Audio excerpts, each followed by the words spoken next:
Hi. In this first video, we're going to take a quick tour of the Clipchamp interface so you can see exactly where all the key tools are located. We start here on the home screen. To begin, simply click on the Create a New Video button. Up here at the top, you can change the canvas aspect ratio. This is essential for switching between standard widescreen and vertical mobile screens.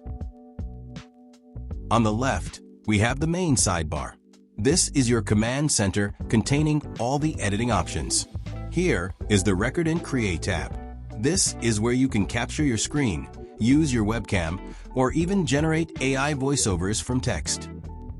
Next is the Content Library, one of the most important menus. Here you'll find free and premium assets like shapes, stickers, a huge variety of music, sound effects, and even viral GIFs. Below that, we have the Templates menu. These are pre-made layouts you can use to quickly add content and just edit the details. In the text section, you can easily add titles and text boxes, which are fully customizable in terms of font, size, and position.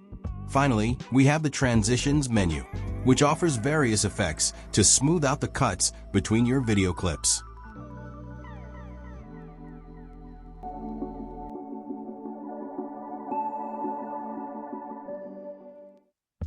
In this video, we'll cover how to import media and explore the different editing menus available for your elements. First, let's import a video file directly from your computer. Just drag and drop the video onto the timeline, and it's ready for editing. If you need to, you can mute the video's original audio by clicking the speaker icon on the clip. Down in the bottom right corner, use the zoom tools to adjust the timeline view. This helps you zoom in to work on fine details. Simply click the play button to watch a real-time preview of your edit. On the right side, you'll find the property panel. Here you can adjust audio levels, apply filters and effects, correct colors, or change the speed.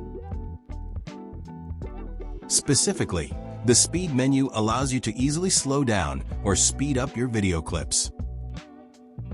Now, let's import a sound file from the library to see how to add a background audio track. We add it to the project by simply dragging the audio file down to the audio track area on the timeline. Once the audio is placed and selected, you can use the right-hand panel again to adjust specific audio settings, like volume or fading.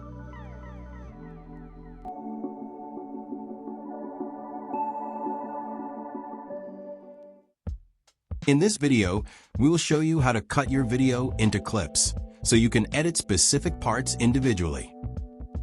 Place the playhead where you want to start, right-click on the video to open the menu, and select Split.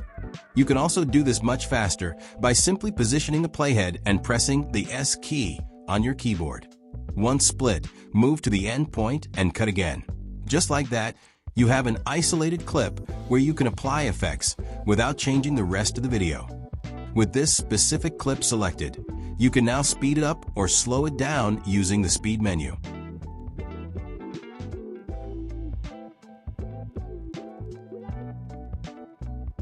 Next, let's look at how to zoom in on a specific area of the video. To do this, we are going to duplicate the clip we just created. Place it next to the original on the timeline. Now, we have an instant replay of that moment. You can reset the speed to normal for this part if you prefer, though this is optional. With the clip selected, go to the right-hand menu, click on Effects, and search for Zoom.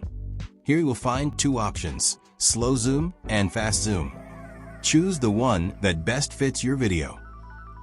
Below that setting, you can choose the position to determine exactly where on the screen the zoom will focus. Finally, you can use the slider to adjust the zoom level and control how close the camera gets.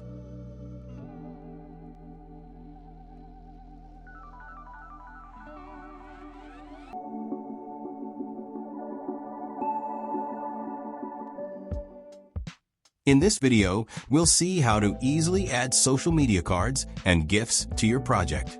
In the Content Library menu, we have some interesting options, including overlays and graphics.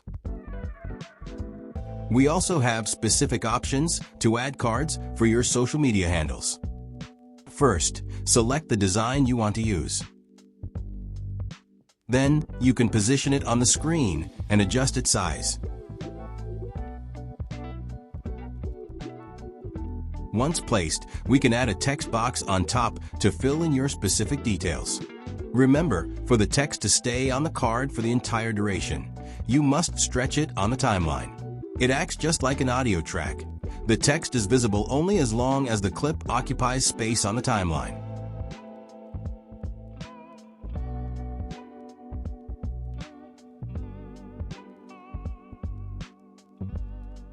You can also choose text presets that come with built-in effects.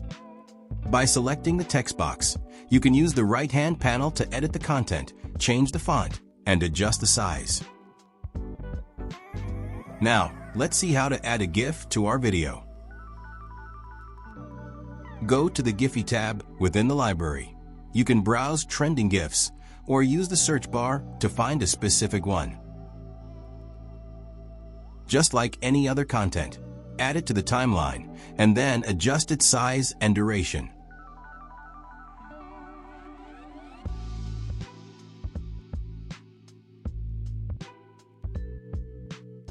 Now, let's look at how to easily add a subscribe sticker to your video.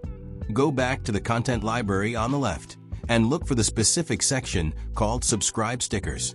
Pick the one you like best and add it to your project. As with any other element, you can drag, drop, and position it perfectly over your video.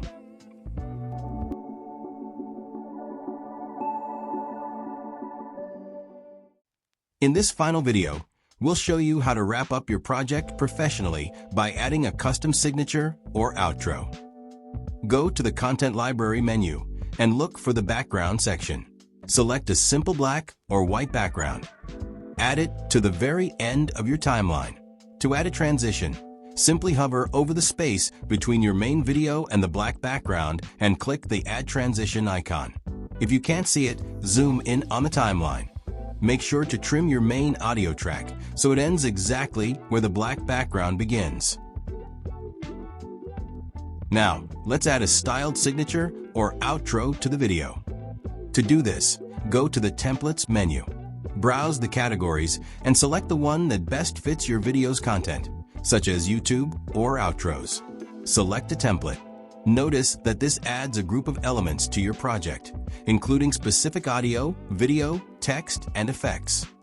You can lower the volume of the template's music by selecting its audio track and adjusting the slider in the audio menu. Select all these new elements and place them at the end of the timeline. Be careful to keep the entire group aligned correctly. Click on the text boxes to edit the information and customize it for your channel.